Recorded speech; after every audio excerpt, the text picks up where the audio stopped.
Think about your family, your friends, just your own community.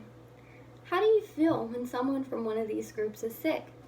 It's probably pretty heartbreaking, isn't it? Now think about the people you love, the ones you care about very deeply, or even just the people in your community. Have any of them been diagnosed with the terrible C? The terrible C that I am referring to is cancer.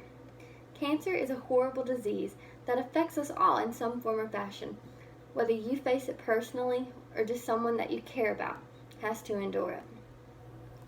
The cancer.gov states that in the year 2020, roughly 1.8 million people will be diagnosed with cancer in the United States alone. That is just in 1 year, over 1 million people will receive this devastating news. Now there are numerous types of cancers that attack different parts of a person's body, and each one is just as devastating as the last. And of course, it's a tragedy anytime someone receives this diagnosis, but it is especially heartbreaking when it's a child. Nobody deserves the pain that they have to go through with cancer, but especially innocent children. They have the rest of their lives ahead of them.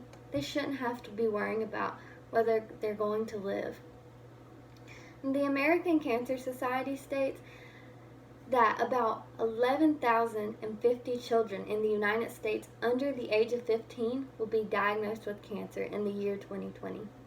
Sadly, the childhood cancer rates have been rising slightly for the past few decades. And behind accidents, cancer is the second leading cause of death in children ages 1 to 14. Now think about this.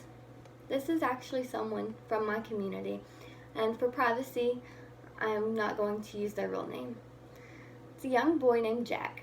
He was diagnosed with cancer when he was just 6 years old.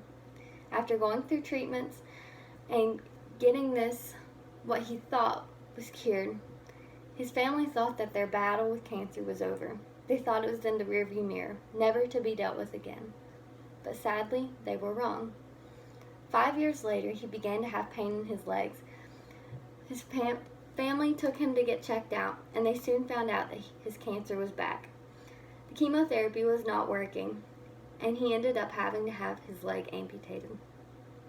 Fast forward 3 years later, and Jack has had to battle cancer a total of 5 times. He has lost both of his legs and dealt with cancer in both lungs, a rib, his shoulder, his wrist, abdomen, and even his pancreas. As of now, there is no cure for him. Now, Jack's family is not a wealthy one. They're just regular working class people, and they have bills like everyone else. However, nobody can budget or plan for such a catastrophic and life-changing illness like cancer. Thankfully, his family did not have to face this financial burden alone. They had help from St. Jude's Children's Research Hospital. St. Jude's Children's Research Hospital is a pediatric treatment center and research facility that focuses on childhood diseases, especially leukemia. Well, what makes St. Jude's so different is their mission statement, which is to advance cures and means of prevention, all while providing treatment to children and no cost to the family. No child is ever denied treatment at St. Jude's based on their race, religion, or their family's ability to pay. The hospital vows that no family will ever receive a bill for treatment, travel, housing, or food. Most of the funding for St. Jude's comes from donations of kind, caring individuals like you. Even a small donation can go towards research for cures and treatment for this devastating disease. There are so many ways that you can give to this charitable cause. You can become a monthly donor. You can hold fundraisers. You can participate in these fundraisers, or just give whatever you can whenever you can. All of this is to help these children have a better life and get them past the terrible C.